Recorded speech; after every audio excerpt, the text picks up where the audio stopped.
Hi friends, welcome to Praveen sir classes. మొదటిసారి మన YouTube ఛానల్ని చూస్తున్న ప్రతి ఒక్క అభ్యర్థి ఇప్పుడు మన ఛానల్ని సబ్స్క్రైబ్ చేయండి. ఈ వీడియో గనక నచ్చినట్లయితే లైక్ చేయండి. మీ ఫ్రెండ్స్ అందరికీ, పోటీ పరీక్షలకు ప్రిపేర్ అవుతున్న ప్రతి ఒక్క ఆస్పిరెంట్కి ఈ వీడియో లింక్ని షేర్ చేయండి. ఇక ఈరోజు నవంబర్ 18, 2025 వార్తలు నిలిచిన జాతీయ, అంతర్జాతీయ, రాష్ట్రీయ అంశాల గురించి, వార్తలు నిలిచిన వ్యక్తులు, అవార్డులు, పుస్తకాలు, మరి క్రీడా సంబంధిత సమాచారం, ఒక్కొక్క అంశాన్ని వివరంగా తెలుసుకుందాం. అంతకంటే ముందుగా నిన్నటి డైలీ కరెంట్ అఫైర్స్ వీడియోలో అడిగిన ప్రశ్నకి వివరణతో కూడిన సమాధానాన్ని చూద్దాము. సో క్వశ్చన్ వచ్చేసి, ఇటీవల వార్తలు నిలిచిన ఒక అంతర్జాతీయ ప్రాముఖ్యత ఉన్న సదస్సుపై అడగడం జరిగింది. ఆల్రెడీ మన డైలీ కరెంట్ అఫైర్స్ వీడియోలో డిస్కస్ చేసిన టాపికే ప్రశ్నగా ఇచ్చాను. ప్రశ్నను మరొకసారి చూడండి. అంతర్జాతీయ మ్యూజియం మండలి, ఇంటర్నేషనల్ కౌన్సిల్ ఆఫ్ మ్యూజియంస్ లేదా international council on museums 27th general conference ఎక్కడ జరిగింది? మరి ఆ సదస్సు యొక్క థీమ్ ఏంటి? రానున్న 28వ ఎడిషన్ జనరల్ కాన్ఫరెన్స్ ఎక్కడ, ఎప్పుడు జరగనుంది? మరి ఈ సదస్సు ఎన్నేళ్లకు ఒకసారి జరుగుతుంది? అభ్యర్థులు గుర్తుంచుకోండి, వార్తలు నిలిచిన ఒక సదస్సుకి సంబంధించి పోటీ పరీక్షల కోణంలో ఏ పాయింట్స్ని గుర్తుపెట్టుకోవాలి చూద్దాం. ఆ సదస్సు యొక్క పేరేంటి? మరి ఈ సంవత్సరం జరిగిన లేదా జరగబోతున్న ఆ సదస్సు ఎన్నవ ఎడిషన్? ఆ సదస్సును నిర్వహించేవారెవరు? నిర్వహించేవారెవరు? మరియు ఆ సదస్సు యొక్క థీమ్ ఏంటి? థీమ్, నేపథ్యం ఏంటి? మరియు ఆ సదస్సు యొక్క ముగింపు రోజున నెక్స్ట్ టైం జరగబోయే సదస్సుకి సంబంధించి షెడ్యూల్ ఉంటుంది కదా, ఆ షెడ్యూల్ పైన కూడా ఫోకస్ చేయాలి. అండ్ ఇలాంటి సదస్సులు ఎన్నేళ్ళకు ఒకసారి జరుగుతాయి, ఆ పాయింట్స్ని చూడాలి. ఇక్కడ అబ్జర్వ్ చేస్తే వార్తలు నిలిచిన సదస్సు పేరేంటంటే international council on museums 27th general conference. ఒక అంతర్జాతీయ సంస్థ ఇంటర్నేషనల్ కౌన్సిల్ ఆఫ్ మ్యూజియంస్ లేదా international council on museums ICOM అనే సంస్థ 1946 ఇయర్లో ఏర్పాటైంది. స్థాపన సంవత్సరాన్ని గుర్తుంచుకోండి. 1946 ఇయర్లో ఇంటర్నేషనల్ కౌన్సిల్ ఆన్ మ్యూజియంస్ అనే ఒక అంతర్జాతీయ సంస్థ ఏర్పాటైంది. ఆ సంస్థ యొక్క ప్రధాన కేంద్రం ఎక్కడ అంటే ప్యారిస్. వీరి ఆధ్వర్యంలో ప్రతి 3 సంవత్సరాలకు ఒకసారి, గుర్తుంచుకోండి, ప్రతి 3 సంవత్సరాలకు ఒకసారి ఒక అంతర్జాతీయ సదస్సు జరుగుతుంది. ఆ సదస్సుని జనరల్ కాన్ఫరెన్స్ పేరుతో చూస్తాము. మరి ఈ సంవత్సరం 2025 నవంబర్ 11 నుండి 17 వరకు అఫీషియల్ షెడ్యూల్ ఇది. 2025 నవంబర్ మంత్లో international council of museums 27th general conference అనేది జరిగింది. ఎక్కడ జరిగిందంటే దుబాయ్. దుబాయ్ వేదికగా జరిగింది. యునైటెడ్ అరబ్ ఎమిరేట్స్లోని దుబాయ్ వేదికగా జరిగింది. దుబాయ్లో ఈ సదస్సు జరగడం అనేది చరిత్రలోనే మొదటిసారి. వెస్ట్ ఏషియాలో ఈ సదస్సు జరగడం అనేది చరిత్రలో మొదటిసారి, గుర్తుంచుకోండి. వెన్యూ అయిపోయింది. మరి ఈ సదస్సు యొక్క థీమ్ ఏంటి? 2025 సంవత్సరం అనొచ్చు, లేదంటే ICOM 27th జనరల్ కాన్ఫరెన్స్ యొక్క థీమ్ ఏంటి అన్నారు అనుకోండి, future of museums in rapidly changing communities. Future of museums in rapidly changing communities అనేది ఈ సంవత్సర థీమ్స్ని ఎప్పుడైనా కూడా ఏ లాంగ్వేజ్లో ఉంటే అదే లాంగ్వేజ్లో గుర్తుపెట్టుకునే ప్రయత్నం చేయండి. ఎట్టి పరిస్థితుల్లోనూ ట్రాన్స్లేషన్ చేయకండి, ఓకేనా? థీమ్ చూసాము. మరి ఈ సదస్సు ముగింపు రోజున అఫీషియల్ షెడ్యూల్ అనేది విడుదలైంది. అంటే నెక్స్ట్ టైం జరగబోయే, అంటే ఇప్పుడు 27th ముగిసింది కదా, రానున్న సదస్సు ఏంటిది? 28th. 28th edition general conference ICOM 28th general conference ఎక్కడ జరగబోతోంది అంటే రొటర్డామ్ ఎక్కడ? నెదర్లాండ్స్. నెదర్లాండ్స్ దేశంలో, నెదర్లాండ్స్లోని రొటర్డామ్ ఆతిథ్యంలో, రొటర్డామ్ సిటీలో 28th ఎడిషన్ జరగబోతోంది. ఎప్పుడు జరగబోతోంది? 2028 ఇయర్లో జరగబోతోంది. 2028. ఇటువంటి సదస్సు ప్రతి 3 ఏళ్ళకు ఒకసారి జరుగుతుంది. 3 ఏళ్ళు. ఉదాహరణ తీసుకుంటే ఇప్పుడు 2025లో దుబాయ్ వేదికగా జరిగింది కదా, అంటే లాస్ట్ టైం 2022లో ప్రేగ్స్, అంటే ఇక్కడ మనము చెక్ రిపబ్లిక్ ఆతిథ్యంలో జరిగింది 2022లో. 2022 అయిపోయింది, 2025 మళ్ళీ 3 years అంటే 2028 కదా. 2028లో నెదర్లాండ్స్లో జరగబోతోంది, గుర్తుంచుకోండి. రొటర్డామ్ వేదిక అఫీషియల్ షెడ్యూల్ అనేది రిలీజ్ అయింది. కరెంట్ అఫైర్స్ అంటే ఇటీవల ముగిసిన అంశాలే కాదు, ఇటీవల జరిగిన అంశాలే కాదు, రానున్న అంశాలని కూడా మనం గుర్తుపెట్టుకోవాలి. అఫీషియల్ షెడ్యూల్ వార్తల్లోకి వచ్చింది అంటే ఖచ్చితంగా దానిపైన క్వశ్చన్ అడగచ్చు.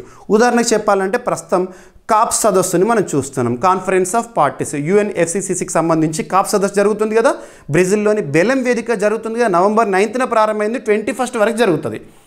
మరి ఈ సదస్సు జరుగుతున్నప్పుడే ఇప్పుడు 30th ఎడిషన్ జరుగుతుంది, COP 30 జరుగుతుంది. COP 32 2027లో ఇథియోపియాలో జరగబోతుంది. ఇలా అఫీషియల్గా న్యూస్లోకి వచ్చింది కాబట్టి దానిపైన కూడా క్వశ్చన్ అడుగుతారు పోటీ పరీక్షల్లో, గుర్తుపెట్టుకోండి. ఓకేనా? సో ఈ విధంగా ప్రతి 3 సంవత్సరాలకు ఒకసారి international council of museums general conference అనేది జరుగుతూ ఉంటుంది. సో థీమ్ గుర్తుంచుకోవాలి, ఇవన్నీ పాయింట్స్ కూడా చూడాలి. ఓకేనా? ఇక ఇటీవల మ్యూజియంలకి సంబంధించి మనం చాలా అంశాలని వార్తలు చూసాము. కరెంట్ అఫైర్స్తో లింక్ చేయగలగాలి. లోవ్రీ మ్యూజియం రీసెంట్గా వార్తల్లోకి వచ్చింది. ఎక్కడ? ప్యారిస్, ఫ్రాన్స్లో ఉంటుంది. కామన్గా ఫ్రాన్స్ అంటేనే ద మోస్ట్ అట్రాక్టివ్ టూరిస్ట్ డెస్టినేషన్స్లో కంట్రీస్లో ఫ్రాన్స్ ఉంటుంది. మరి ఫ్రాన్స్లో ప్యారిస్ సిటీ ఉంది కదా, ప్యారిస్ సిటీలో ఒక మ్యూజియం ఉంటుంది, లోవ్రీ మ్యూజియం. అక్కడ రీసెంట్గా జరిగింది ఏంటంటే ఆ మ్యూజియంలో దొంగలు పడ్డారు. అలా అంతర్జాతీయ స్థాయిలో న్యూస్లోకి వచ్చింది. అది ఎక్కడుందని అడుగుతారు. ఇక రీసెంట్గా ప్రపంచంలోనే అతిపెద్ద మ్యూజియం, ప్రపంచంలోనే అతిపెద్ద అంటే superlative largest museum in the world అనేది ఈజిప్ట్లో నిర్మాణం పూర్తయింది, ప్రారంభమైంది ఈజిప్ట్లో. ఇకపోతే మన భారతదేశానికి సంబంధించి కూడా రీసెంట్గా మ్యూజియంలకు సంబంధించి చాలా చూసాము. భారతదేశంలోనే మొట్టమొదటి డిజిటల్ ట్రైబల్ మ్యూజియం ఛత్తీస్గఢ్ రాష్ట్రంలో భారత ప్రధాని నరేంద్ర మోదీ గారు రీసెంట్ పర్యటనలో ప్రారంభించారు.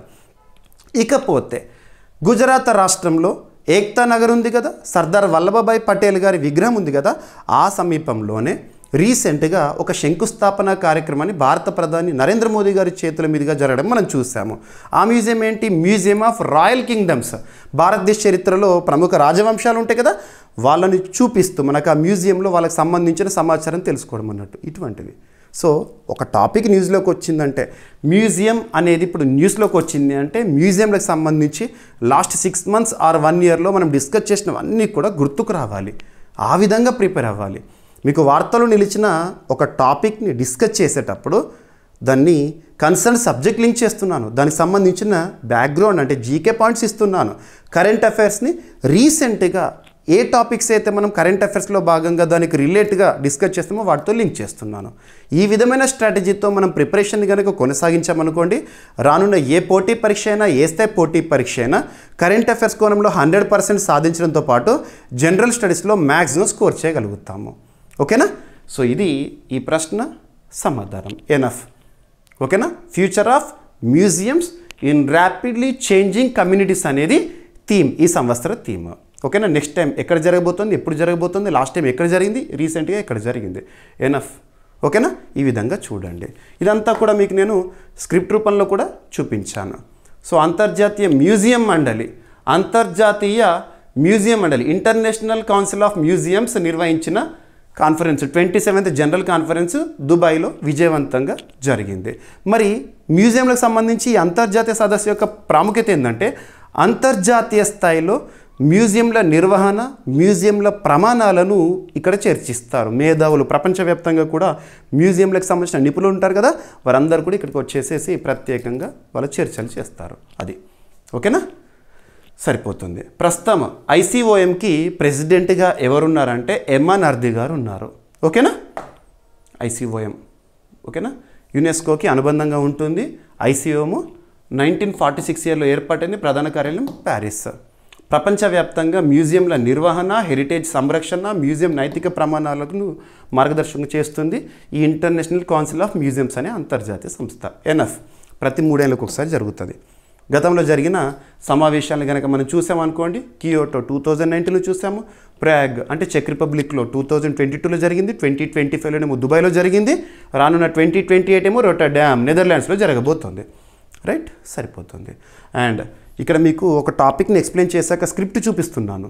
ఎక్స్ప్లెనేషన్ అంతా అయ్యాక స్క్రిప్ట్ చూపిస్తున్నాను కదా, ఈ స్క్రిప్ట్ అంతా కూడా మీకు ప్రతిరోజు నేను డైలీ కరెంట్ అఫైర్స్ వీడియోని మన యూట్యూబ్ ప్లాట్ఫామ్ ద్వారా సాయంత్రం 7 గంటలకు అందిస్తున్నాను.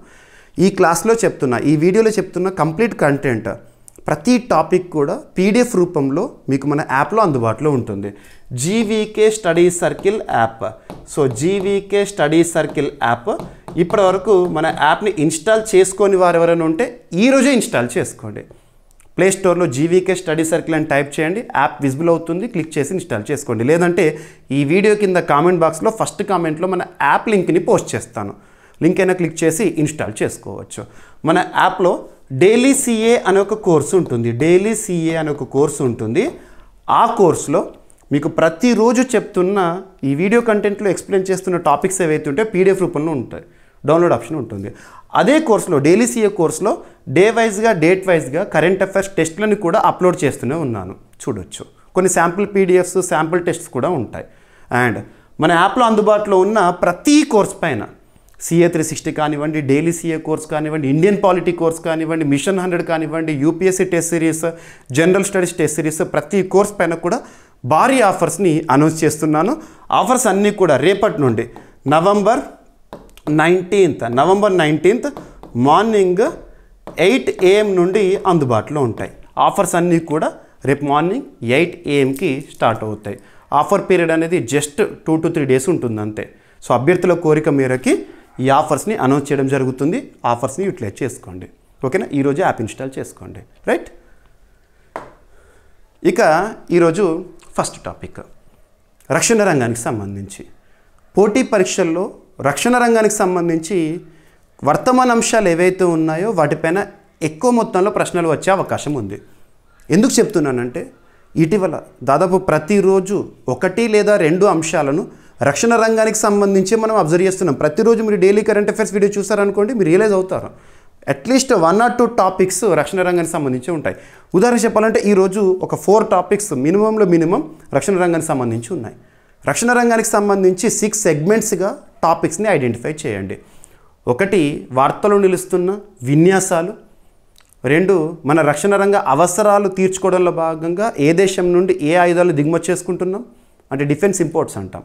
అంతర్జాతీయ స్థాయిలో రక్షణ రంగానికి సంబంధించి విడుదలవుతున్న నివేదికలపైన అడగవచ్చు. మన భారతదేశానికి సంబంధించి రక్షణ రంగ ఒప్పందాలు మరియు డిఫెన్స్ అక్విజిషన్ కౌన్సిల్ ఇటీవల వేటికి ఆమోదముద్ర వేసింది, మరియు పూర్తి స్వదేశీ పరిజ్ఞానంతో తయారవుతున్న ఆయుధ సంపత్తి. ఈ సెగ్మెంట్లో మనము రక్షణ రంగానికి సంబంధించి క్వశ్చన్స్ని ఎక్స్పెక్ట్ చేయొచ్చు. ఇక్కడ అబ్జర్వ్ చేస్తే వార్తలు నిలిచిన ఒక విన్యాసము, అజేయ వారియర్.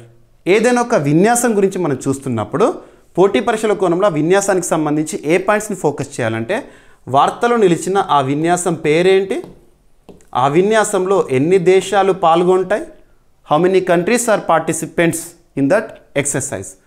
నెక్స్ట్ ఆ దేశాల పేర్లేంటి, మరియు త్రివిధ దళాల్లో ఆ విన్యాసం ఎవరికి సంబంధించింది. త్రివిధ దళాలు అంటే try services, army, navy, air force, ఇందులో ఎవరికి సంబంధించింది. మరి ఈ సంవత్సరం జరుగుతున్న లేదా జరిగిన లేదా జరగబోతున్న ఆ విన్యాసము ఎక్కడ జరగబోతోంది అంటే ఆతిథ్య దేశం లేదా ఆతిథ్య ప్రాంతము. మరి ఈ సంవత్సర విన్యాసము ఎన్నవ ఎడిషన్ నంబరు. చరిత్రలో మొదటిసారి ఈ పేరుతో విన్యాసము ఎప్పుడు ప్రారంభమైంది, మరియు ఇతరాలు మిస్లినియస్ పాయింట్స్ చూడాలి. ఇక్కడ అబ్జర్వ్ చేస్తే వార్తలో నిలిచిన విన్యాసం పేరు అజేయ వారియర్. అజేయ వారియర్ గుర్తుంచుకోండి, అజేయ వారియర్ పేరు, ఓకేనా. మరి ఎన్ని దేశాలకు సంబంధించింది ఈ విన్యాసం అంటే 2 దేశాలకి సంబంధించింది. 2 దేశాలు.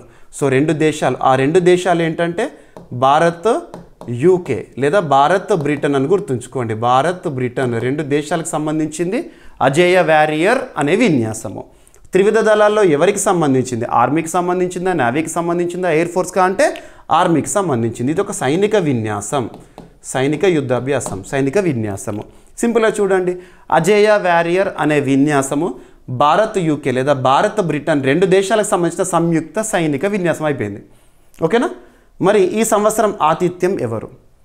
ఇటువంటి విన్యాసాల గురించి చూస్తున్నప్పుడు ఆ విన్యాసంలో ఎన్ని దేశాలు అయితే పార్టిసిపెంట్స్గా ఉంటాయో ఆయా దేశాలు రొటేషన్ పద్ధతిలో నిర్వహిస్తూ ఉంటాయి. ఒక సంవత్సరం ఒక దగ్గర జరిగితే నెక్స్ట్ ఇయర్ ఇంకొక దగ్గర అలాగా.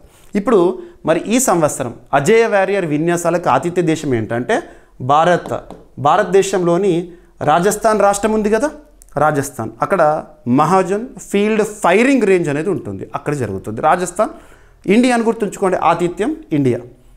ఓకేనా, అంటే నెక్స్ట్ టైం జరగబోయే అజేయ వారియర్ విన్యాసం ఎక్కడ జరుగుతున్నట్టు? యూకేలో, బ్రిటన్లో జరుగుతుంది. ఇకపోతే మరి ఈ సంవత్సర విన్యాసం ఎన్నవ ఎడిషన్ అంటే 8వ edition, 8th edition of Ajeya warrior November 17th, నిన్నటి రోజున ప్రారంభమైంది. నవంబర్ 17th ప్రారంభమైంది, నవంబర్ 30th వరకు జరగబోతుంది. సో ప్రస్తుతం జరుగుతుంది. మరి చరిత్రలో మొదటిసారి ఈ విన్యాసము అజేయ వారియర్ పేరుతో ఎప్పుడు స్టార్ట్ అయింది అంటే 2011 ఇయర్లో. ఎనఫ్. ఓకేనా, ఇలా ప్రతి పాయింట్ ఒక టాపిక్ న్యూస్లో ఉంది అంటే ఆ టాపిక్కి సంబంధించి పోటీ పరీక్షల కోణంలో ఏ పాయింట్ పైన క్వశ్చన్ అడిగే అవకాశం ఉందో వాటన్నిటిని కంప్లీట్ చేయాలి. ఓకేనా, సరిపోతుంది. మరి ఇటువంటి విన్యాసాలను ఎందుకు నిర్వహిస్తారంటే ఆ పార్టిసిపెంట్ కంట్రీస్ ఉన్నాయి కదా, వాళ్ళ మధ్యలో ఇంటరాపరబిలిటీ కానివ్వండి, కోఆపరేషన్, రక్షణ రంగ సహకారము, ఇటువంటివి మరి యుద్ధ సన్నద్ధతని దృష్టిలో ఉంచుకొని నిర్వహిస్తారు. ఎనఫ్. ఓకేనా, సో ఇదంతా మీకు ఎక్స్ప్లెయిన్ చేసింది ఏదైతే ఉంటుందో స్క్రిప్ట్. ఓకేనా, మరి భారతదేశం నుండి, ఇండియన్ ఆర్మీ నుండి ఈ విన్యాసంలో ఏ రెజిమెంట్ వారు పార్టిసిపేట్ చేస్తున్నారంటే సిక్ రెజిమెంట్ వారు, సిక్ రెజిమెంట్ దళాలు ప్రాతినిధ్యం వహిస్తున్నాయి. ఓకేనా, సో 8వ ఎడిషన్, 8th ఎడిషన్ రీసెంట్గా ప్రారంభమైంది. ఎనఫ్. ఓకేనా, ఎగ్జామినేషన్ పాయింట్ ఆఫ్ వ్యూలో అడగవచ్చు. ఓకేనా, సో 2011 నుండి జరుగుతున్నాయి. రైట్, సరిపోతుంది. మహాజన్ ఫీల్డ్ ఫైరింగ్ రేంజ్ ఆసియాలో అతిపెద్ద ఫైరింగ్ అండ్ విన్యాస ప్రాంతాల్లో ఒకటి రాజస్థాన్లో ఉంది. అక్కడే ఈ విన్యాసం అనేది ప్రారంభమైంది. ఇక భారత్ యూకే విన్యాసాలను కనుక చూస్తే ఇంద్రధనుష్ అనేది సంయుక్త వైమానిక దళ విన్యాసము.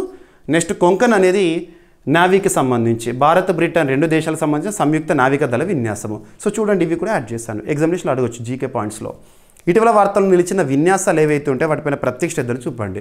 మలబార్ విన్యాసం గురించి చూసాము, ఎక్సర్సైజ్ త్రిశూల్ గురించి చూసాము, అంతర్గత విన్యాసము వెస్ట్ సైడ్న, and at the same time ఇటీవల మిత్రశక్తి గురించి చూసాము. ఇవన్నీ కూడా గరుడ విన్యాసం గురించి చూసాము. ఇవన్నిటిపైన కూడా పోటీ పరీక్షల్లో ప్రశ్నలు వచ్చే అవకాశం ఉంది. అండ్ అభ్యర్థులు గుర్తుంచుకోండి, ఈ నవంబరు, డిసెంబరు నెలల్లో దాదాపు చాలా విన్యాసాలు నిర్వహణ అనేది మనం చూస్తూ ఉంటాం. అందుకే మీరు చూడండి, లాస్ట్ ఒక 10 days నుండి ఎక్కువగా విన్యాసాల వార్తల్లోకి వస్తున్నాయి. కరెంట్ అఫైర్స్ టాపిక్స్ని ఏ సమయంలో ఏ టాపిక్స్ వార్తల్లో ఉంటాయో ప్రిడిక్ట్ చేయగలగాలి. ఓకే, నాకున్న అనుభవంతో ఇవన్నీ కూడా మీకు చెప్తున్నాను. ఓకేనా, సో చూడండి. ఇక నావికాదళానికి సంబంధించి నౌకాదళంలో మహే యాంటీ సబ్మెరైన్ వార్ఫేర్ రీసెంట్గా ఒక షిప్ అనేది వార్తల్లోకి వచ్చింది. దాని జల ప్రవేశం కమిషనింగ్ అనేది ఈ కమింగ్ నవంబర్ 24th జరగబోతోంది. Anti submarine warfare. ఓకేనా, ఇక్కడ అబ్జర్వ్ చేస్తే ఇటువంటి టాపిక్స్ చూస్తున్నప్పుడు ఏం చూడాలి అంటే దాని యొక్క పేరేంటి అంటే పూర్తి స్వదేశీ పరిజ్ఞానంతో తయారవుతున్న ఆయుధ సంపత్తి పైన క్వశ్చన్స్ అడుగుతారన్నాను కదా.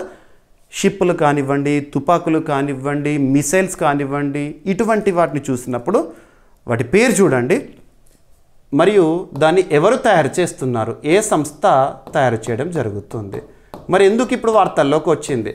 కమిషనింగ్, డీకమిషనింగ్. కమిషనింగ్ అంటే దాని సేవలు ప్రారంభము, డీకమిషనింగ్ అంటే ఆల్రెడీ ఎగ్జిస్టింగ్ సర్వీసెస్కి వీడుకోలు పలకడము. ఉదాహరణకు చెప్పాలంటే ఇండియన్ ఎయిర్ ఫోర్స్లో MiG-21కి వీడుకోలు పలికారు సెప్టెంబర్ 2025లో. దాదాపు 6 దశాబ్దాల పాటు సేవలు అందించిన MiG-21కి వీడుకోలు అంటే అది డీకమిషనింగ్. ఇటీవల చాలా కమిషనింగ్స్ మనం చూస్తున్నాం. ఇక్కడ అబ్జర్వ్ చేస్తే మహే యాంటీ సబ్మెరైన్ వార్ఫేర్. ఇక్కడ దీన్ని అబ్జర్వ్ చేస్తే పేరు మహే, ఇది ఒక షిప్. ఓకేనా, యుద్ధ నౌక.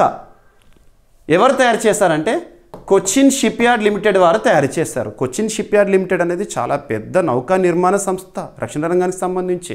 సింపుల్ ఎగ్జాంపుల్ ఏంటంటే 2022 సంవత్సరం సెప్టెంబర్ మంత్లో కమిషన్ చేయబడిన INS విక్రాంత్ ఉంది కదా, INS విక్రాంత్ రీసెంట్గా న్యూస్లోకి వచ్చింది. భారత ప్రధాని నరేంద్ర మోదీ గారు ఈ సంవత్సరం 2025 సంవత్సర దీపావళి వేడుకలను ఏ షిప్ అయినా సెలబ్రేట్ చేశారు అంటే INS విక్రాంత్. భారతదేశంలో చాలా ప్రత్యేకమైన షిప్. సో దాన్ని ఎవరు తయారు చేశారు? Cochin ship yard limited. ఇలా లింక్ చేసుకోగలగాలి. ఓకేనా, మరి ఈ మహే యొక్క ప్రత్యేకత ఏంటంటే ఇది యాంటీ సబ్మెరైన్ వార్ఫేర్. సబ్మెరైన్ అంటే ఏంటి? జలాంతర్గామి. కామన్గా షిప్ అంటే నీటిపైన ప్రయాణం చేసేది. సబ్మెరైన్ అంటే నీటిపైన ప్రయాణం ప్రారంభించి నీటి లోపల కూడా, సముద్ర ప్రాంతంలో నీటి లోపల కూడా ప్రయాణం చేసగలిగే సామర్థ్యం ఉండేది. ఓకేనా, మీరు గాజీ మూవీ చూసుంటారు. గాజీ మూవీలో సబ్మెరైన్ జలాంతర్గామి అంటే ఏంటి, టర్పెడోని ఎలా రిలీజ్ చేస్తారు, రక్షణ రంగంలో దాని పాత్ర ఏంటి, ఇటువంటి చూసుంటారు. సో సబ్మెరైన్ ఇక్కడ ఏంటిది, ఇది సబ్మెరైన్ కాదు, ఆ సబ్మెరైన్లను అడ్డుకుంటుంది, వీలైతే పేల్చేస్తుంది కూడా. మన ఇండియా అనేది పెనిన్సులా, ద్వీపకల్పం, 3 వైపులా సముద్ర సరిహద్దే ఉంది. India is queen of Indian ocean. Arabian sea ఉంటుంది, బే ఆఫ్ బెంగాల్ ఈ ప్రాంతం ఉంది కదా. ముఖ్యంగా ఈ అరేబియన్ సీ ప్రాంతంలో పాకిస్తాన్ నుండి మనకు సమస్యలు రావచ్చు. మన ప్రాదేశిక జలాల్లో శత్రు దేశాలకి సంబంధించిన జలాంతర్గాములు కనుక ప్రవేశించినాయి అనుకోండి, నీటి లోపల ప్రయాణం చేస్తూ దగ్గరకు వచ్చినాయి అనుకోండి, అటువంటి వాటిని గుర్తిస్తుంది, గుర్తించి దాన్ని న్యూట్రలైజ్ పేల్చేస్తుంది. అటువంటి సామర్థ్యం దీనికి ఉంది. ఓకేనా. కొచ్చి షిప్ యార్డ్ లిమిటెడ్ వారు తయారు చేస్తారు. దీన్ని నవంబర్ 24, 2025 రోజున కమిషన్ చేస్తారంట. ఇది షెడ్యూల్ లిస్ట్లో ఉంది. ఓకేనా. మేక్ ఇన్ ఇండియాలో భాగంగా ఇక్కడ ఇంకొక టాపిక్ మీరు ఇక్కడ లింక్ చేసుకునేది ఏంటంటే, రక్షణ శాఖ మంత్రిగా ప్రస్తుతం రాజ్నాథ్ సింగ్ గారు ఉన్నారు. రాజ్నాథ్ సింగ్ గారు మినిస్ట్రీ ఆఫ్ డిఫెన్స్ కన్సర్న్ మినిస్టర్గా ఉన్నారు. తను రీసెంట్గా చెప్పిన ఒక లక్ష్యం 2029 నాటికి భారతదేశంలో రక్షణ రంగ ఉత్పత్తుల విలువ అనేది 3 లక్షల కోట్ల రూపాయలకు చేరాలని, భారతదేశంలో తయారైన రక్షణ రంగ ఉత్పత్తులు ఉంటాయి కదా, వాటి ఎగుమతి చేస్తూ ఉంటాం కదా, ఆ ఎగుమతుల విలువ 2029 నాటికి 50,000 కోట్ల రూపాయలకు చేరాలని లక్ష్యాన్ని నిర్దేశించారు. ఇటువంటి లక్ష్యాలు భారత ప్రభుత్వం నిర్దేశిస్తున్న లక్ష్యాలు ఏవైతే ఉంటే వాటి ప్రత్యేకంగా చూడండి. ఓకేనా. సో భారత నేవీ నవంబర్ 24, 2025 రోజున ముంబై నావిక్ యార్డ్ ఏదైతే ఉంటుందో అక్కడ మహే షిప్ని అధికారికంగా జలప్రవేశం చేయనున్నారు, కమిషన్ చేస్తారంట. ఓకేనా. కొచ్చిన్ షిప్ యార్డ్ లిమిటెడ్ నిర్మించిన ఈ నౌక కొచ్చిన్ షిప్ యార్డ్ లిమిటెడ్ తయారు చేసింది దీన్ని. ఓకేనా, సరిపోతుంది. ఇది anti submarine warfare shallow water craft, ఒక షిప్ అని గుర్తుంచుకోండి. యాంటీ సబ్మెరైన్ అంటే ఏంటంటే జలాంతర్గాములను వ్యతిరేకంగా పనిచేసేది. ఓకేనా. చిన్న పరిమాణంలో ఉన్నప్పటికీ కూడా అత్యధిక చురుకుదనం, ఖచ్చితత్వం, దీర్ఘకాలిక సామర్థ్యం కలిగి ఉండడం అనేది దీని యొక్క ప్రత్యేకత.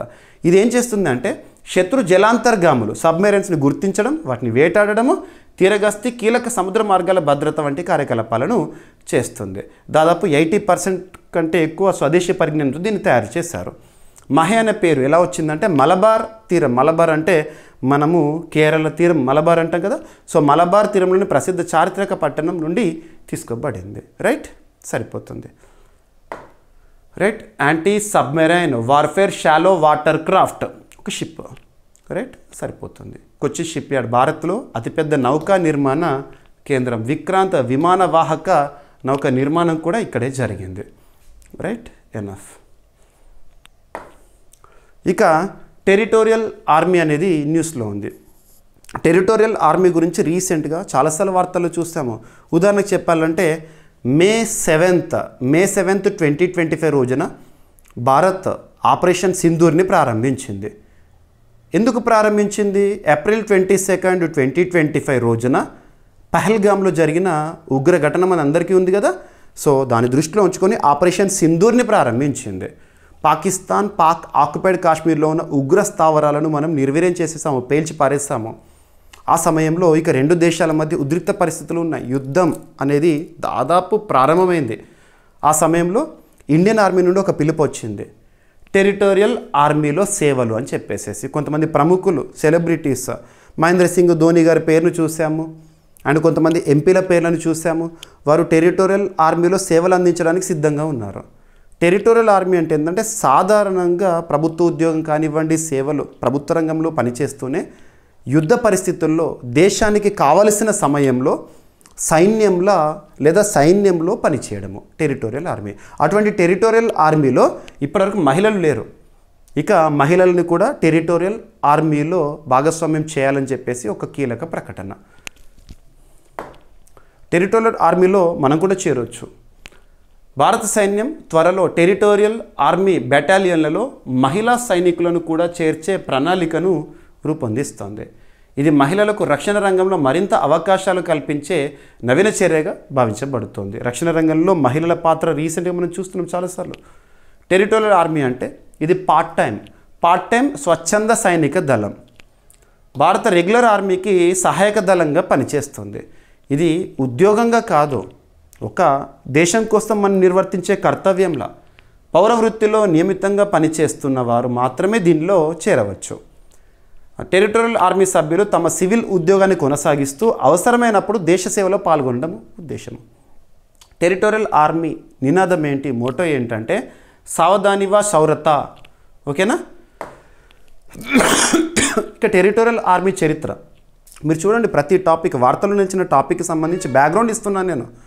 పోటీ పరీక్షల్లో రీసెంట్గా ముగిసిన పోటీ పరీక్షల ప్రశ్నపత్రాలు చూడండి, క్వశ్చన్ ఎలా అడుగుతున్నారో, వార్తలు నిలిచిన ఒక అంశాన్ని సబ్జెక్ట్ లింక్ చేస్తున్నారు, దాని బ్యాక్గ్రౌండ్ ఇస్తున్నారు, స్టేట్మెంట్స్ ఇస్తున్నారు. బ్రిటిష్ పాలనలో ఇండియన్ టెరిటోరియల్ యాక్ట్ 1920 ద్వారా టెరిటోరియల్ ఆర్మీ ఏర్పాటైంది. ఇది 2 విభాగాలుగా ఉండేది గతంలో. బ్రిటిష్ ప్రభుత్వ కాలంలో ఆక్సిలరీ ఫోర్స్ యూరోపియన్లు మరియు ఆంగ్లో ఇండియన్లు ఉండేవారు అందులో. నెక్స్ట్ ఇండియన్ టెరిటోరియల్ ఫోర్స్ భారతీయ స్వచ్ఛందులు ఉండేవారు. ఇక స్వాతంత్రం తర్వాత టెరిటోరియల్ ఆర్మీ యాక్ట్ 1948 అనేది ఆమోదించబడింది.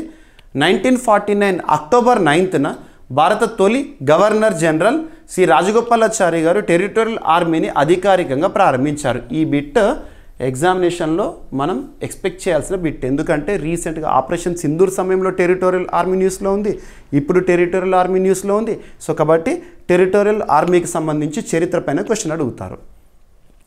టెరిటోరియల్ ఆర్మీ ప్రధాన పాత్ర సహజ విపత్తులు, అంతర్గత భద్రతా అవసరాలు, సైన్యాన్ని బలోపేతం చేయడంలో కీలకం. టెరిటోరియల్ ఆర్మీలో పలు ప్రసిద్ధ పౌరులు కూడా ఉన్నారు. పనిచేసే వ్యక్తులు, క్రీడాకారులు, ఐక్యరాజ్య సమితి శాంతి సేవలు పాల్గొనేవారు అందరూ ఉంటారు. ఓకేనా. So 9th October every year 9th అక్టోబర్ని టెరిటోరియల్ ఆర్మీ డేగా మనం జరుపుకుంటాం. సో చూడండి ఎంత జీకే పాయింట్స్ ఇక్కడ కవర్ చేశాను, వార్తల నుంచి అంశాన్ని చెప్పాను, జీకే పాయింట్స్ని కవర్ చేశాను. ఇక మళ్ళీ తర్వాత మీరు చేయాల్సింది క్లాస్ చూసిన తర్వాత నేను అప్లోడ్ చేసే పీడిఎఫ్ ఉంటుంది కదా, మన జీవీకే స్టడీ సర్కిల్ యాప్ని ఇన్స్టాల్ చేసుకొని వారు ఉంటే ఇన్స్టాల్ చేసుకోండి ఇప్పటికే. ఓకేనా. అందులో డైలీ సిఏ కోర్స్లో ఈ పీడిఎఫ్ అంతా ఉంటుంది, ఈచ్ అండ్ ఎవ్రీ పాయింట్ ఉంటుంది, చూడండి. ఎనఫ్. ఓకేనా.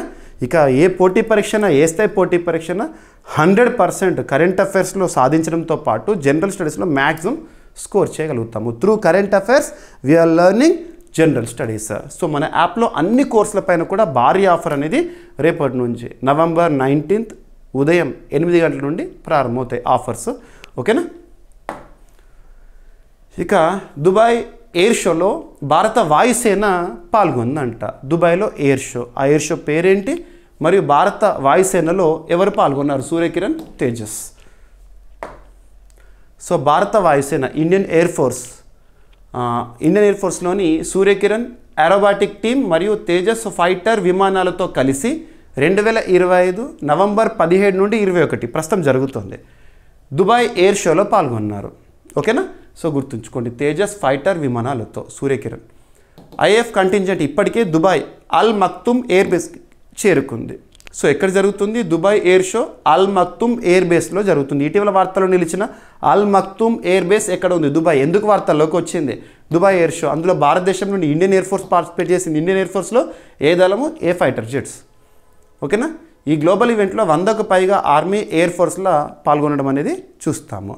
ఈ ఎయిర్ షో లక్ష్యం అంతర సంభాషణ సామర్థ్యాన్ని, ఇంటరాపరబిలిటీ పెంపొందించడము, ఆపరేషనల్ ఎడ్జ్ను బలపరచడము, సైనిక వ్యాపార భాగస్వామ్యాలను ప్రోత్సహించడం అనేది ఉద్దేశము. అల్ అక్తుమ్ ఎయిర్ బేస్లో జరగనున్న ఈ కార్యక్రమం భారత వైమానిక శక్తి, స్వదేశీ రక్షణ తయారీ సామర్థ్యాన్ని ప్రపంచానికి ప్రదర్శించనుందంట.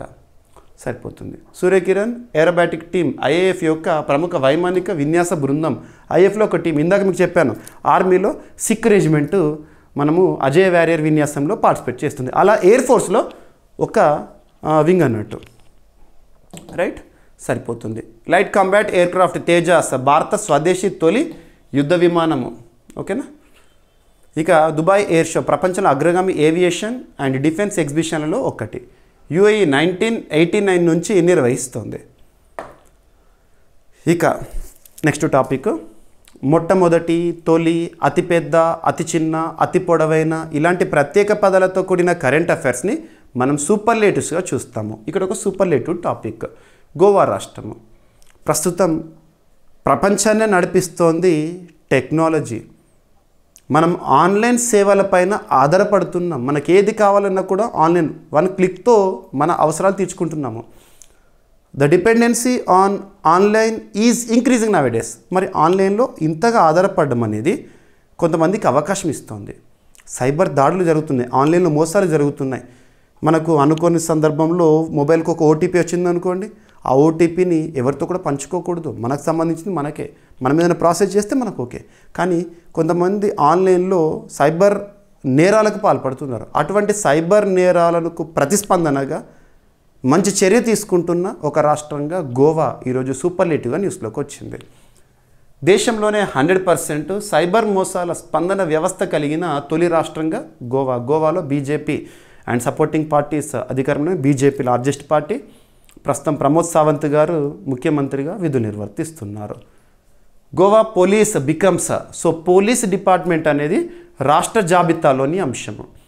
మన భారతదేశంలో రాజ్యాంగంలో సమాఖ్య అనే పదం ఎక్కడా లేదు, కానీ దేశంలో వాస్తవంగా చూస్తే సమాఖ్య లక్షణాలు కనబడుతున్నాయి. సమాఖ్య లక్షణాలను చెప్పడానికి ఉదాహరణ ఏంటంటే అధికారాల విభజన, డివిజన్ ఆఫ్ పవర్స్. దేశమంతా పరిపాలించే కేంద్ర ప్రభుత్వం ఉంది, యూనిట్స్ అంటే ఒక్కొక్క రాష్ట్రంలో రాష్ట్ర ప్రభుత్వం ఉంది.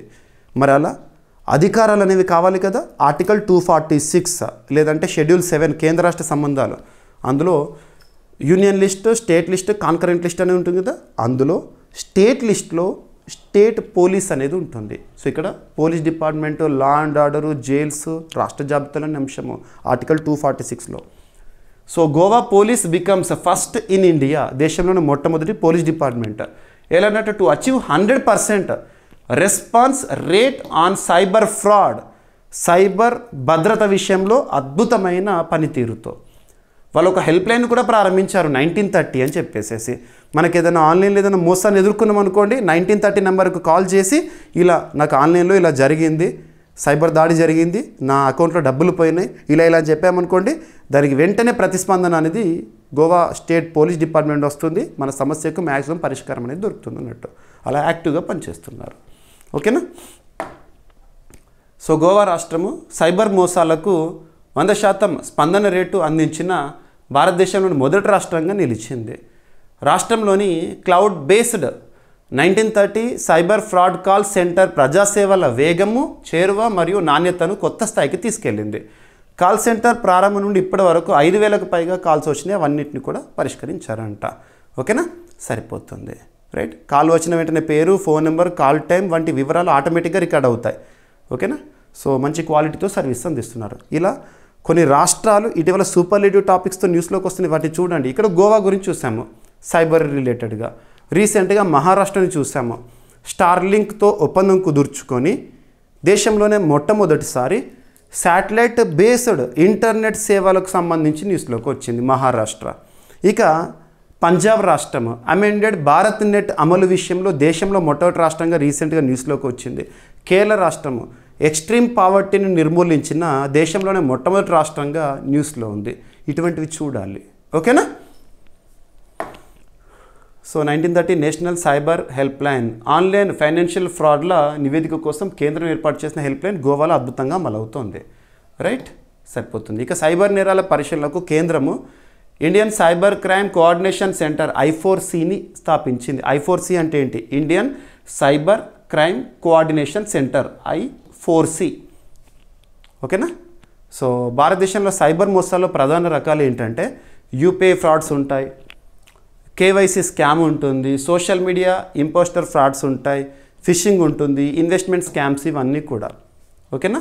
2024లో భారత్లో నమోదైన సైబర్ మోసాలు ఎన్నట అంటే సుమారు 20 లక్షలకు పైగా కేసులు, national crime records bureau report ప్రకారం. ఇక అంతర్జాతీయ ప్రాముఖ్యత ఉన్న అంశాలు ఇంటర్నేషనల్ రిలేషన్స్లో భాగంగా చూడవచ్చు. వియత్నాం దేశం నుండి ఉక్కుపై భారత్ 5 ఏళ్ల యాంటీ డంపింగ్ సుంకాన్ని విధించిందంట. Next 5 years anti dumping duty దేనిపైన? వియత్నాం దేశం నుండి దిగుమతి అవుతున్న ఉక్కు పైన. ఎందుకు? స్థానికంగా మన భారతదేశంలో ఉక్కు తయారీ సంస్థలు కానివ్వండి, వ్యక్తులు ఉంటారు కదా, వారికి ప్రయోజనం చేకూరంలో. వివిధ దేశాల నుండి మనకు డంపింగ్ దిగుమతి అవుతుంది అంటే స్థానిక మార్కెట్ పైన చాలా ప్రభావం చూపిస్తుంది. మరి స్థానికంగా మన మార్కెట్ని కాపాడుకోవాలి కదా. ఇక్కడ ఇటువంటి యాంటీ డంపింగ్ డ్యూటీ లేదా సుంకంను విధించే సంస్థ ఏంటి భారతదేశంలో? వీటిపైన క్వశ్చన్ అడగవచ్చు. ఓకేనా. సో భారత్ వియత్నాం నుంచి దిగుమతి అవుతున్న హాట్ రోల్డ్ ఫ్లాట్ స్టీల్పై, హాట్ రోల్డ్ ఫ్లాట్ స్టీల్, ఇవే స్టీల్, ఓకేనా, స్టీల్పై 5 ఏళ్ల పాటు, ఎన్నేళ్ళు? 5 ఏళ్ల పాటు యాంటీ డంపింగ్ సుంకాన్ని విధించింది. దేశీయ ఉక్కు తయారీదారులను రక్షించడం, తక్కువ ధరలో వచ్చే విదేశీ ఉక్కు దిగుమతిని నియంత్రించడం ఈ నిర్ణయం యొక్క లక్ష్యము. ధరల నిర్మాణం, డంపింగ్ ప్రభావంపై జరిగిన విస్తృత దర్యాప్తు అనంతరం ఈ చర్య తీసుకున్నారంట. ప్రతి టన్నుకు $121.55 యాంటీ డంపింగ్ సుంకం హాట్ రోల్డ్ ఫ్లాట్ స్టీల్పై విధించారంట. ఓకేనా? సుంకం అలాయ్, నాన్ అలాయ్ రకాలపై వర్తిస్తుంది. సరిపోతుంది. వియత్నాంకు చెందిన చాలా ఎగుమతిదారులకు పూర్తి సుంకం వర్తించగా కొన్ని సంస్థలకు మినహాయింపులు ఇచ్చారు. సో యాంటీ డంపింగ్ సుంకం అంటే ఏంటి అసలు? ఫస్ట్ ఎకానమీలో అడుగుతారు. ఎకానమీలో కొన్ని కీవర్డ్స్ సంబంధించిన డెఫినేషన్ చూడాలి. విదేశీ కంపెనీలు ఉత్పత్తులను స్థానిక ధర కంటే తక్కువ ధరకు విక్రయించకుండా అరికట్టడానికి దేశాలు విధించే రక్షణాత్మక పన్ను. ఎవరికి రక్షణ? మన స్థానిక తయారీదారులు, సంస్థలను కాపాడడానికి. యాంటీ డంపింగ్ చర్యలు దేశీయ పరిశ్రమలకు రక్షణ కల్పించడంతో పాటు సమాన పోటీ వాతావరణాన్ని ఏర్పరుస్తాయి. భారతదేశంలో యాంటీ డంపింగ్ దర్యాప్తు సిఫార్సులను DGTR, directorate general of trade remedies, గుర్తుంచుకోండి. భారతదేశంలో యాంటీ డంపింగ్ డ్యూటీ వివిధ దేశాల నుండి దిగుమతి అవుతున్న వాటిపై విధించడానికి ఎవరు సిఫార్సు చేస్తారంటే directorate general of trade remedies. Trade అనే పదం వచ్చింది కాబట్టి ఏ మంత్రిత్వ శాఖ పరిధిలోకి వస్తుంది? ట్రేడ్ అంటే ఎక్స్పోర్ట్స్, ఇంపోర్ట్స్ అంటే మినిస్ట్రీ ఆఫ్ కామర్స్. ప్రస్తుతం కన్సర్న్ మినిస్టర్గా పీయూష్ గోయల్ గారు ఉన్నారు. హాట్ రోల్డ్ ఫ్లాట్ స్టీల్ అంటే ఏంటంటే ఆటోమొబైల్ నిర్మాణ, పైపులు, యంత్ర తయారీ రంగాలు విస్తృతంగా ఉపయోగించే ప్రాథమిక ఉక్కు ఉత్పత్తి అది. రైట్? భారతదేశం ప్రపంచంలో 2వ అతిపెద్ద ఉక్కు ఉత్పత్తి దేశం అంట. ఇక భారత్, అమెరికా మధ్య కుదిరిన ఒక ఒప్పందము LPG ఒప్పందము. హర్దీప్ సింగ్ పూరి గారు దీనికి సంబంధించిన స్టేట్మెంట్ ఇచ్చారు. ఈ ఒప్పందం గురించి మాట్లాడారు. హర్దీప్ సింగ్ పూరి గారు ప్రస్తుతం భారతదేశంలో పెట్రోలియము, ఈ ఎనర్జీకి సంబంధించి ministry of power and energy is different. Manohar Lal Khattar గారు. ఇక్కడ పెట్రోలియం శాఖ హర్దీప్ సింగ్ పూరి గారు. భారత ప్రభుత్వ రంగ చమురు కంపెనీలు అమెరికాతో 1 సంవత్సరం కాలానికి LPG దిగుమతి ఒప్పందం కుదుర్చుకున్నాయి. భారత్, అమెరికా మధ్య LPG ఒప్పందం.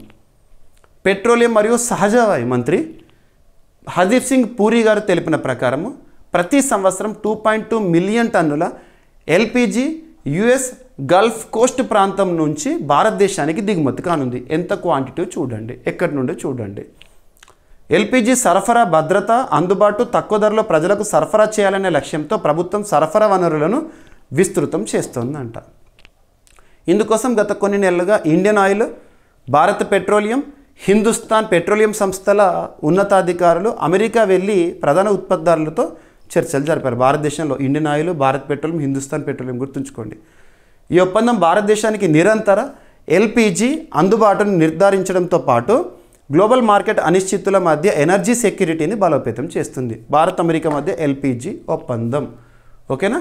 భారత ప్రపంచంలో 2వ అతిపెద్ద LPG వినియోగ దేశము.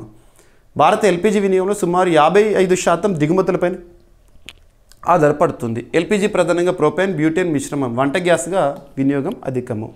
ఓకేనా? సరిపోతుంది. ప్రధాన LPG సరఫరాదారులు ఎవరంటే Saudi Arabia, UAE, Kuwait, USA. ప్రధానమంత్రి ఉజ్వల యోజన ఇప్పటికే దేశంలో అమలవుతున్న కార్యక్రమం. దీని ద్వారా దేశవ్యాప్తంగా కోట్లాది కుటుంబాలకు వంట గ్యాస్ కనెక్షన్లు అందించబడ్డాయంట. ఇక ఒక సదస్సు, అంతర్జాతీయ ప్రాముఖ్యత ఉన్న సదస్సు, భారత్ బ్రెజిల్ సంబంధాల్లో భాగంగా ఒక అంతర్జాతీయ సదస్సు. మరి ఎవరు దీన్ని నిర్వహించారు? థీమ్ ఏంటి? సదస్సుల గురించి చూసినప్పుడు థీమ్స్ చూడాలి కదా. 2025 నవంబర్లో రీసెంట్గా బ్రెజిల్లోని సావోపోలో, బ్రెజిల్లోని ఒక నగరం సావోపోలో, అక్కడ 3వ అంతర్జాతీయ ఆయుర్వేద కాన్ఫరెన్స్, 3వ అంతర్జాతీయ ఆయుర్వేద కాన్ఫరెన్స్. ప్రస్తుతం ప్రపంచంలో ఆయుర్వేద, యోగా ఇటువంటి వాటి విషయంలో గ్లోబల్ లీడర్గా భారతే ఉంది. ఓకేనా? ప్రారంభమైంది. భారత రాయబారి, బ్రెజిల్లో భారత రాయబారి పేరేంటని ఎగ్జామినేషన్లో అడుగుతారు. గుర్తుంచుకోండి. ఎందుకు అడుగుతారంటే బ్రెజిల్లో ప్రస్తుతం ఒక కీలకమైన అంతర్జాతీయ ప్రాముఖ్యత ఉన్న సదస్సు జరుగుతుంది, COP30, కాబట్టి అడుగుతారు. భారత రాయబారి బ్రెజిల్లో దినేష్ భాటియా గారు ఈ కార్యక్రమాన్ని ప్రారంభించారు. భారత్, బ్రెజిల్ సంయుక్తంగా నిర్వహిస్తున్న సదస్సు. దక్షిణ అమెరికా ఖండంలో ఆయుర్వేదాన్ని అధికారికంగా గుర్తించిన తొలి దేశము బ్రెజిల్ కావడం విశేషము. ఆయుర్వేద అంటేనే ప్రపంచంలో భారత గుర్తొస్తుంది. మినిస్ట్రీ ఆఫ్ ఆయుష్ 2014 సంవత్సరంలో ప్రారంభమైంది. భారతదేశంలో నరేంద్ర మోదీస్ ఎరా స్టార్ట్ అయ్యాక ఆయుష్కి ఇంపార్టెన్స్ పెరిగింది. ఆయుర్వేద కానివ్వండి, యోగా కానివ్వండి, న్యాచురోపతి కానివ్వండి, ఇవన్నీ కూడా. ఓకేనా? ఈ సదస్సును ఎవరు నిర్వహిస్తున్నారు?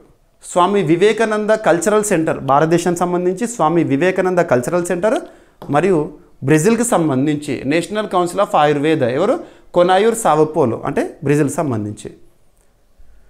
నవంబర్ 14th, 15th 2 రోజుల పాటు జరిగిన ఈ కార్యక్రమంలో బ్రెజిల్లో ఆయుర్వేద సాధన ప్రారంభించి 40 ఏళ్ళు పూర్తయిన సందర్భంగా ప్రత్యేక ప్రాధాన్యం సంతరించుకుంది. గుర్తుంచుకోండి. ఈ సదస్సు యొక్క theme diversity and inclusion in Ayurveda, caring for every body and every being. ఓకేనా? సరిపోతుంది. సదస్సు లక్ష్యం ఏంటంటే భారత్ బ్రెజిల్ మధ్య సాంప్రదాయ వైద్యం, ట్రెడిషనల్ మెడిసిన్ని ప్రోత్సహించుకోవడం, సమగ్ర ఆరోగ్య విధానాలు మరియు హోలిస్టిక్ హెల్త్ సిస్టమ్లలో సహకారాన్ని మరింత బలోపేతం చేయడము. ఓకేనా? ఆయుర్వేదం భారత ప్రాచీన వైద్య విధానము. WHO కూడా దాన్ని సాంప్రదాయ వైద్య వ్యవస్థలతో గుర్తించింది. భారత ప్రభుత్వం ఆయుష్ మంత్రిత్వ శాఖ ద్వారా శ్రీ ప్రతాప్రావు గారు ప్రస్తుతం ఆయుష్ మంత్రిత్వ శాఖకి మంత్రిగా ఉన్నారు, కన్సర్న్ మినిస్టర్గా. ఓకేనా? బ్రెజిల్లో ఆయుర్వేద కేంద్రాలు 1980sలోనే ప్రారంభమైనాయి అంట. ప్రస్తుతం అనేక యోగా, ఆయుర్వేద, వెల్నెస్ కేంద్రాలు పనిచేస్తున్నాయి. ఓకేనా? రైట్. ఇక బెలెం, బ్రెజిల్లో COP30 వేదిక. అందులో మొట్టమొదటిసారి తీసుకున్న ట్రేడ్ అండ్ వాణిజ్యం మరియు పర్యావరణానికి సంబంధించిన ఒక కీలకమైన deal. So integrated forum on climate change and trade అనేది ఇటీవల దీని అవుట్కమ్ ఎక్కడ చూసామంటే బెలెం, బ్రెజిల్లో COP30 సదస్సులో. COP30 బెలెం, బ్రెజిల్లో 2025 నవంబర్ 15న అధికారికంగా ప్రారంభించబడిన IFCCT integrated forum on climate change and trade. ప్రపంచంలో ఇదే తొలి శాశ్వత వేదిక. ట్రేడ్, క్లైమేట్ రిలేటెడ్గా ఇంపార్టెన్స్ తీసుకున్న ఒక కీలకమైన వేదిక. ట్రేడ్, క్లైమేట్ విధానాల మధ్య పెరుగుతున్న ఉద్రిక్తతలను చర్చించేందుకు ఈ ఫోరం అనేది రూపొందించబడింది. ఇది రాజకీయ మద్దతుతో ఏర్పడిన కానీ చర్చ ఒత్తిడి లేని అంతర్జాతీయ వేదిక. నాన్ నెగోషియేటింగ్, బైండింగ్ అంటే కాదు. ఓకేనా? వాతావరణ మార్పు చర్యలు మరియు అంతర్జాతీయ వాణిజ్య విధానాల మధ్య ఏర్పడుతున్న సంక్లిష్టతలను సమగ్రంగా, నిర్మాణాత్మకంగా చర్చించేందుకు ఇది గ్లోబల్ స్థాయి స్థిర వేదిక అవుతుందంట. ఓకేనా? ఈ trade, integrated forum on climate and trade ఉద్దేశం ఏంటంటే దేశాలు పరస్పరం కార్బన్ బార్డర్ ట్యాక్స్, సరఫరా గొలుసు అంతరాయాలు, వాతావరణ సబ్సిడీలు, గ్రీన్ ఇండస్ట్రియల్ పాలసీల కారణంగా ఏర్పడుతున్న వాణిజ్య ఘర్షణలు ఒత్తిడి లేకుండా చర్చించేందుకు ఒక వేదికని అందించడమే దీని యొక్క ఉద్దేశము. పేరు గుర్తుంచుకోండి, ఎక్కడ ఈ ఫోరం అనేది రావడం జరిగింది, ఉద్దేశం ఏంటి, ముఖ్యంగా క్లైమేట్ చేంజ్ అండ్ ట్రేడ్ దృష్టిలో ఉంచుకొని ప్రపంచంలో మొట్టమొదటి ఒక ఫోరము. ఉద్దేశాలు ఏంటి? రైట్. సో COP సదస్సులు UNFCCC కింద జరుగుతాయి. 1992 గుర్తుంచుకోండి. రైట్. ఇక ఒక షెడ్యూల్ రానున్న సదస్సుకి సంబంధించి, జరగబోయే సదస్సు గురించి ఒక షెడ్యూల్.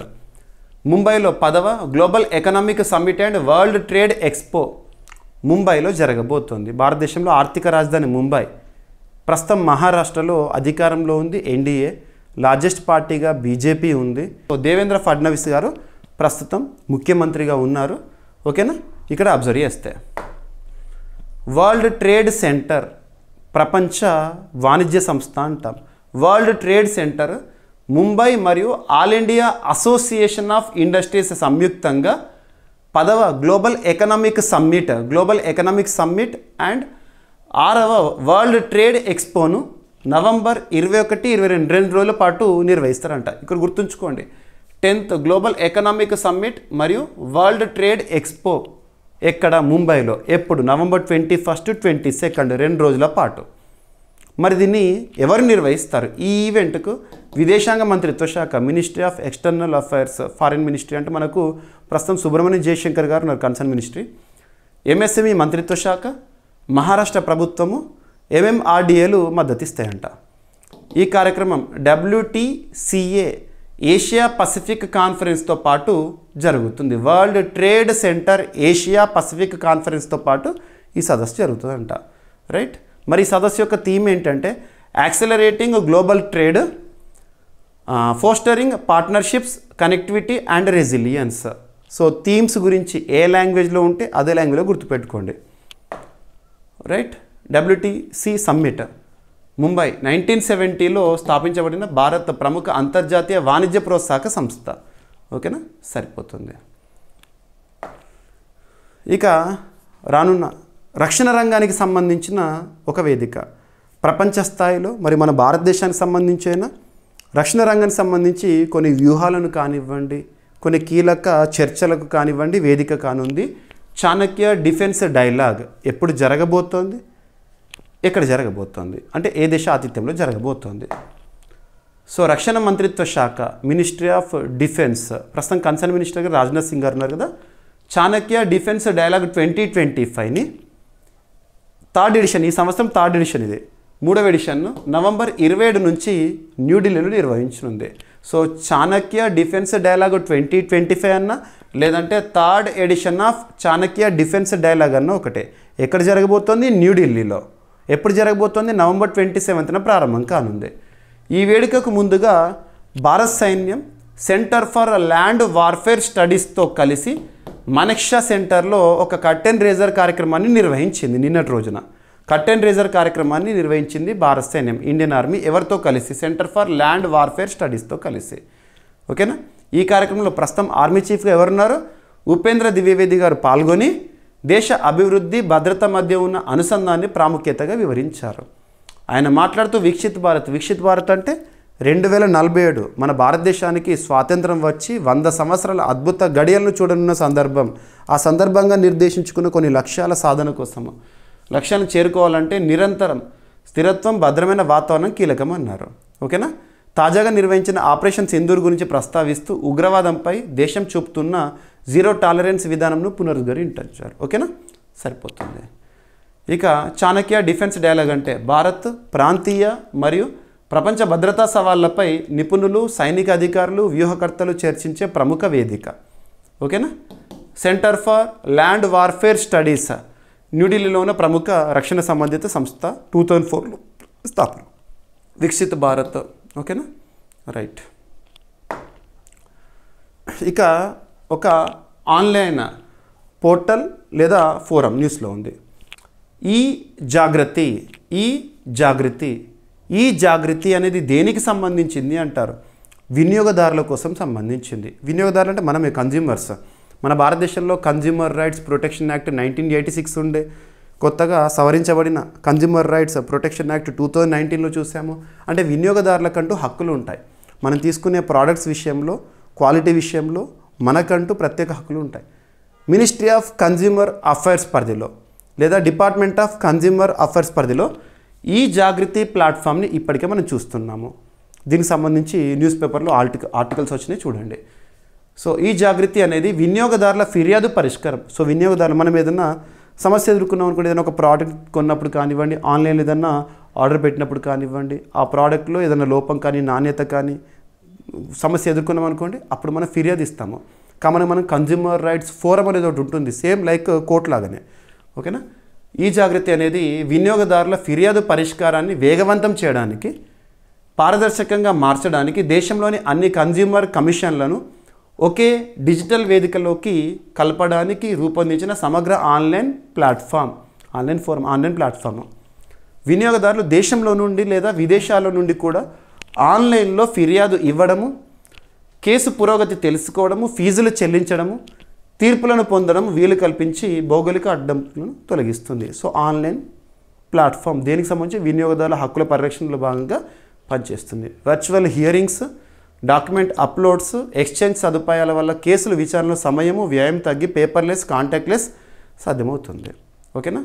ఏ టెక్నాలజీతో స్మార్ట్ సర్చ్, పాత తీర్పుల్లో శోధన, voice to text, multilingual support, chatbots, senior citizens, దివ్యాంగులు సులభమైన యూజర్ ఇంటర్ఫేస్ అనేది ఈ ప్లాట్ఫామ్ అనేది అందిస్తుంది. గతంలో ఉపయోగించిన OCMS, ఈ డాకిల్ ఇటువంటివి ప్లాట్ఫామ్లను ఒకే వేదికలో ఏకీకృతం చేసి ఈ జాగృతిని పరిచయం చేశారు.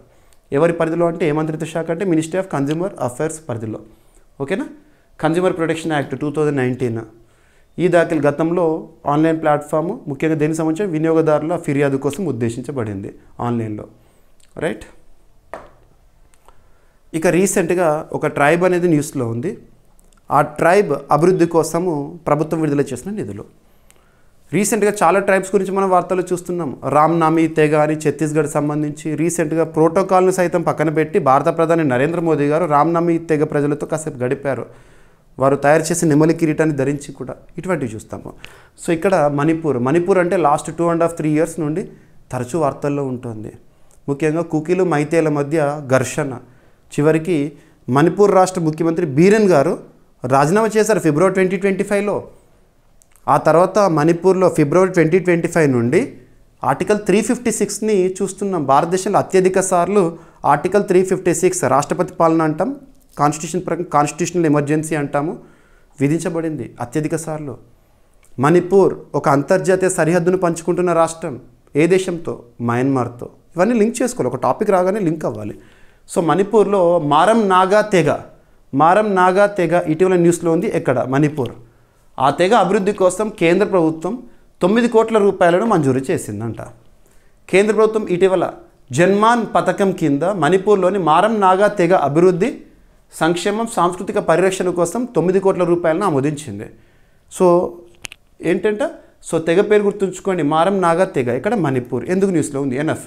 మారం నాగాలు పెద్ద నాగాజాతి సమూహంలో భాగమై ప్రధానంగా సేనాపతి జిల్లాలో నివసిస్తారు మణిపూర్లో. ఓకేనా? వీరు టిబెటో బర్మన్ కుటుంబానికి చెందిన మాంగోలాయిడ్ వంశంకి చెందినవారు. వీరు మాట్లాడే మారం భాష ఒక సినో టిబెటన్ భాష. ఇది రోమన్ లిపిలో రాయబడుతుంది. రైట్, సరిపోతుంది. మారం నాగాలు ప్రముఖ పండుగలతో కూడా న్యూస్లో ఉంటారు. ఒకటి పుంగి జూలైలో నిర్వహించుకుంటారు. సెకండ్ కాంగ్బి డిసెంబర్లో, మాంకాంగ్ ఏప్రిల్లో. ఓకేనా? రైట్. జన్మాన్ పథకం అత్యంత వెనుకబడిన గిరిజన తెగలు, పర్టికులర్లీ వల్నరబుల్ ట్రైబల్ గ్రూప్స్. ప్రస్తుతం భారతదేశంలో 75 ఉన్నాయి పీవీటీజీస్. అందులో ఒకటిది. ట్రైబ్ అనే డెఫినేషన్ రాజ్యాంగంలో ఆర్టికల్ 366 క్లాస్ 2(5)లో ఉంటుంది. ఒక సమూహాన్ని తెగగా గుర్తించాలంటే రాష్ట్రపతికి అధికారం. ఆర్టికల్ 348 ఆధారంగా గవర్నర్ సిఫార్సు మేరకు ఇవన్నీ ప్రొసీజర్. ఓకేనా? రైట్. ఇక పుష్పగిరిలో, మన ఆంధ్రప్రదేశ్ రాష్ట్రంలో పుష్పగిరిలో 13వ శతాబ్దపు శాసనాలను శాస్త్రవేత్తలు లేదా చరిత్రకారులు, ఆర్కియాలజిస్టులు గుర్తించారు. వైఎస్ఆర్ కడప జిల్లాలోని పుష్పగిరి శ్రీ వైద్యనాథేశ్వర స్వామి ఆలయానికి పడమర దిశలో ఉన్న నాగేశ్వర స్వామి దేవాలయంలో కొత్తగా వెలుగులోకి వచ్చిన శాసనాలను చెన్నై భారత పురావస్తు శాఖ బృందం పరిశీలించిందంట. ఓకేనా? చరిత్రకారులు ఇటీవల ఆలయాన్ని పరిశీలించగా అక్కడి శాసనాలు మరియు ప్రతిష్టాత్మక నిర్మాణాలు బయటపడ్డాయి. ఓకేనా? సరిపోతుంది.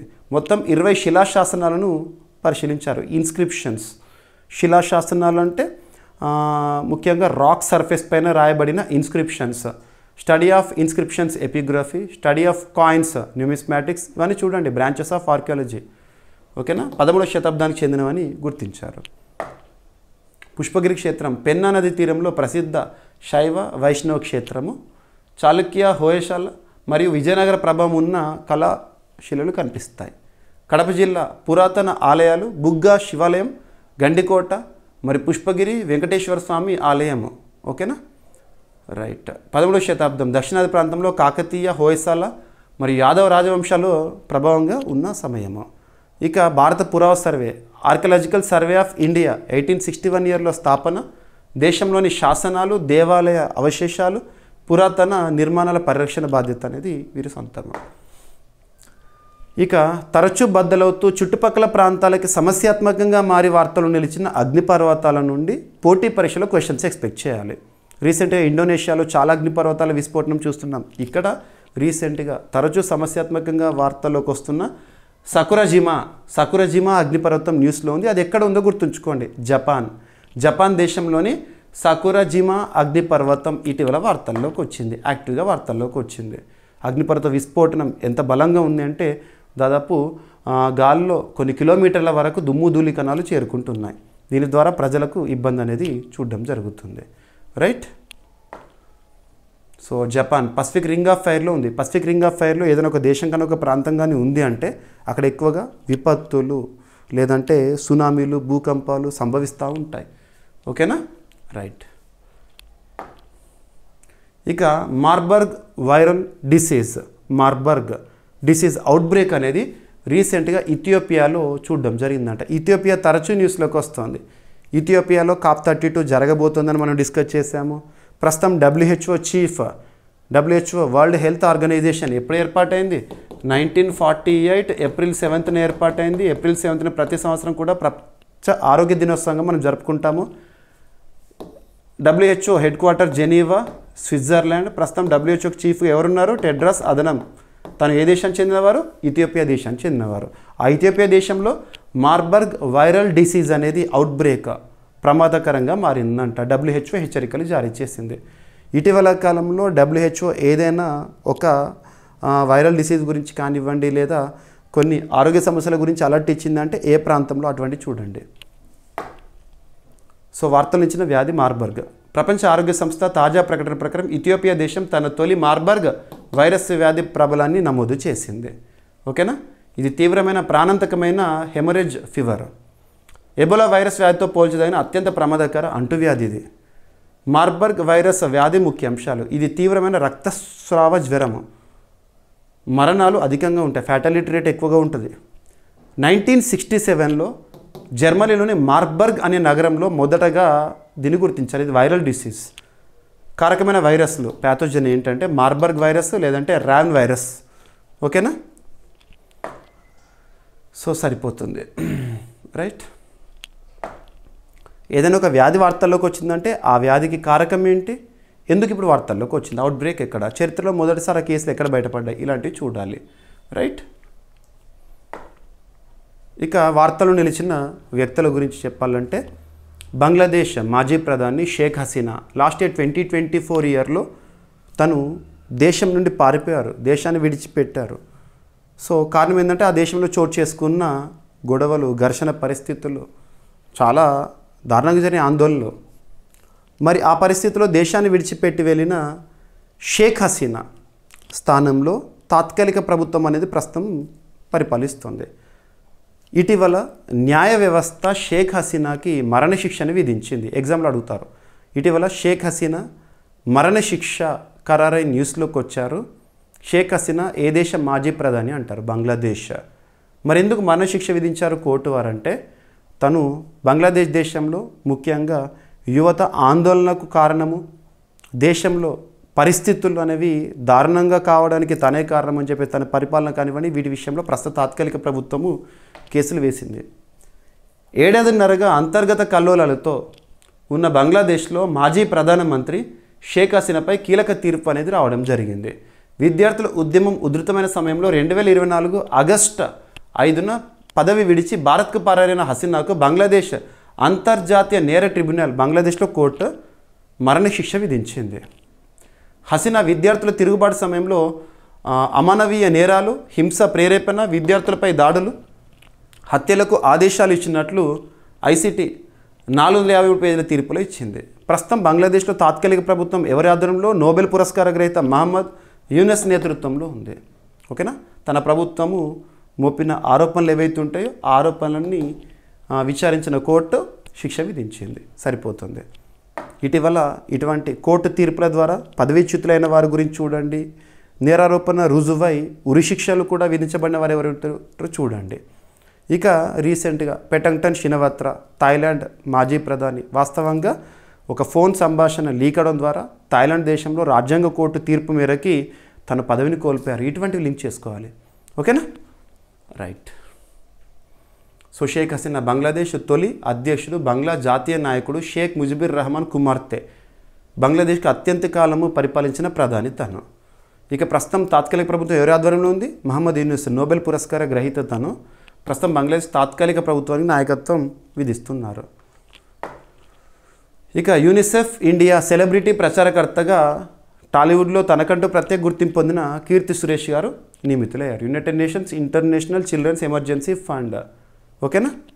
సో ఇక్కడ ముఖ్యంగా బాలలకు సంబంధించి, చిన్నారులకు సంబంధించి అవగాహన కల్పించడం.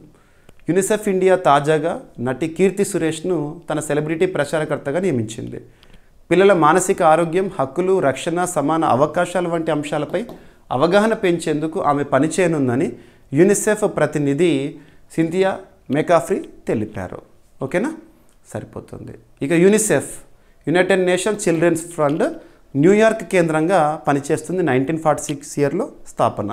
ఇప్పటికే యూనిసెఫ్ ఇండియా ప్రచారకర్తలుగా పనిచేసిన ప్రముఖులు అమితాబ్ బచ్చన్, సచిన్ టెండూల్కర్, మాధురి దీక్షిత్, ఆయుష్మాన్ ఖురానా ఇటువంటి వారు. ఓకేనా, సరిపోతుంది. ఇక ఫ్రాన్స్ దేశం నుండి ఒక ప్రతిష్టాత్మక పురస్కార గ్రహీతగా ఒక పబ్లికేషన్ హౌస్ చైర్మన్ న్యూస్లో ఉన్నారు. రవి డీసీ ఫ్రాన్స్ నుండి knight of the order of Arts and letters పురస్కార గ్రహీతగా. నిన్నటి క్లాస్లోనేమో మనం తోట తరణి గారు ఫ్రాన్స్ నుండి పురస్కారాన్ని స్వీకరించారని చెప్పేసి డిస్కస్ చేశాము. ప్రముఖ Malayalam publishing house DC Books chief executive officer Ravi డీసీకి ఫ్రాన్స్ ప్రభుత్వం ప్రతిష్టాత్మక Knight of the Order of Arts and Letters civilian గౌరవాన్ని ప్రకటించింది. భారతీయ భాషా ప్రచురణలకు అంతర్జాతీయ స్థాయిలో దక్కిన అరుదైన గుర్తింపుగా ఈ అవార్డు నిలుస్తోందంట. సరిపోతుంది, right. Order of Arts and Letters 1957లో ఫ్రాన్స్ ప్రభుత్వం స్థాపించిన సివిలియన్ అవార్డు. కళలు, సాహిత్యం, సంస్కృతి విశిష్ట సేవలకు గుర్తింపు. ఓకేనా, రైట్. ఇక ఈరోజు ప్రశ్న ప్రతి ఒక్కరి సమాధానాన్ని కామెంట్ బాక్స్లో తెలియజేయండి. మీకు ప్రతిరోజు కూడా ఒక సెంటెన్స్ చెప్తున్నాను.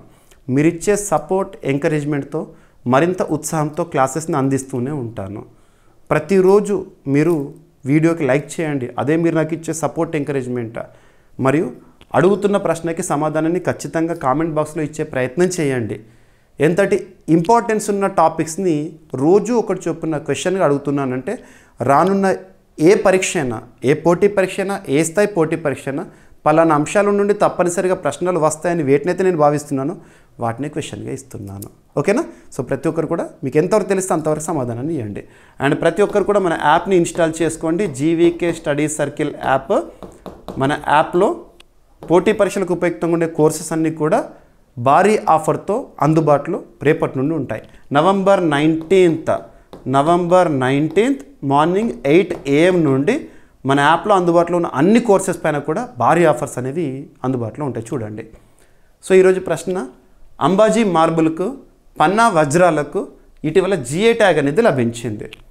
ఇవి ఏ రాష్ట్రాలకు సంబంధించినవి? జిఐ ట్యాగ్ను ఏ చట్టం ఆధారంగా ఏ సంస్థ మంజూరు చేస్తుంది? సో ప్రతి ఒక్కరు కామెంట్ బాక్స్లో సమాధానం ఇచ్చే ప్రయత్నం చేయండి. ఇక ఈరోజు టాపిక్స్ని క్విక్ రివిజన్ చేస్తే, ఫస్ట్ అజేయ వారియర్ 2025 విన్యాసం అనేది న్యూస్లో ఉంది. భారత్ బ్రిటన్ సంయుక్త సైనిక విన్యాసము. భారత నౌకాదళంలో Mahe anti submarine warfare commission చేయబడుతోంది. ఇక టెరిటోరియల్ ఆర్మీలో మహిళల నియామకం గురించి రక్షణ శాఖ ప్రకటన. అండ్ దుబాయ్ ఎయిర్ షోలో భారత వాయుసేన. ఇక దేశంలోనే 100% సైబర్ మోసాల స్పందన వ్యవస్థ కలిగిన తొలి రాష్ట్రంగా గోవా.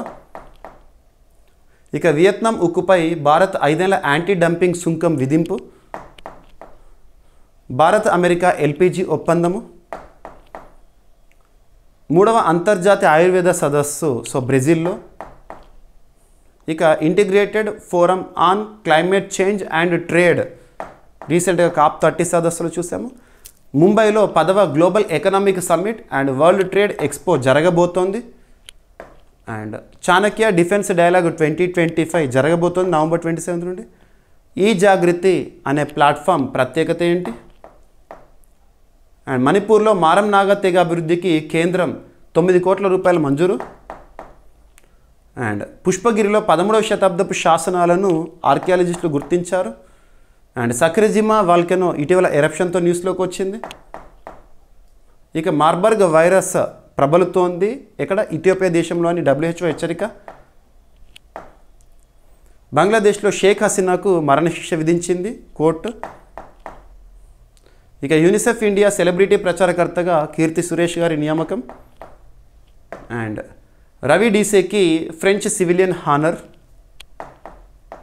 ఇక ఈరోజు ప్రశ్న, అంబాజీ మార్బుల్కి మరియు పన్నా వజ్రాలకు ఇటీవల జిఐ ట్యాగ్ లభించింది. ఇవి ఏ రాష్ట్రాలకు చెందినవి?